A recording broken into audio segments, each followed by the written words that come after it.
ময়মনসিংহের ধোবাউড়া সীমান্ত থেকে আটক হয়েছেন সিনিয়র সাংবাদিক মোজাম্মেল হক বাবু ও শ্যামল দত্ত সহ 4 জন। ভোরে সীমান্ত পার হওয়ার সময় তাদেরকে আটক করে স্থানীয়রা।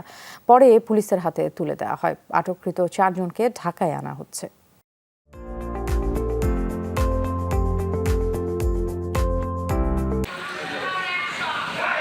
বাংলাদেশ ভারত সীমান্তবর্তী উপজেলা ময়মনসিংহের ধোবাউড়া। সকাল থেকে এখানকার থানায় উৎসুক মানুষের ভিড়। পুলিশ জানায় ভোরে সীমান্ত পার হওয়ার সময় 4 জনকে হাতে নাতে ধরে ফেলে স্থানীয়রা। জিজ্ঞাসাবাদের এক পর্যায়ে জানা যায় তারা হলেন দৈনিক ভোরের কাগজের সম্পাদক শ্যামল দত্ত, 71 টেলিভিশনের ব্যবস্থাপনা পরিচালক মোজাম্মেল বাবু, রিপোর্টার মাহবুবুর রহমান ও তাদের গাড়ি চালক সেলিম। পরে তাদের হেফাজতে নেয় পুলিশ। জব্দ করা হয়েছে প্রাইভেট কারটি। প্রায় 7 ঘন্টা হেফাজতে রাখার পর হস্তান্তরের উদ্যোগ নেয় স্থানীয় থানা পুলিশ।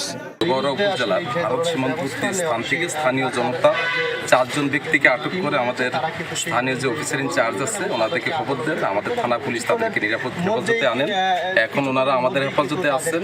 ঢাকা মেট্রোপলিটন পুলিশ থেকে একটা টিম আসছেন, ওনাদেরকে আমরা হস্তান্তর করব।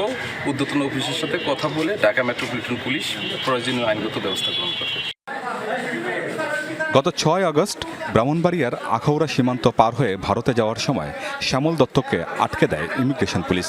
রাজধানীর ভাসানটেক থানায় ফজলু হত্যা মামলার আসামি শ্যামল দত্ত আর যাত্রাবাড়ি থানায় শিক্ষার্থী নাইম হত্যা মামলার আসামির তালিকায় আছে মোজাম্মেল বাবুর নাম।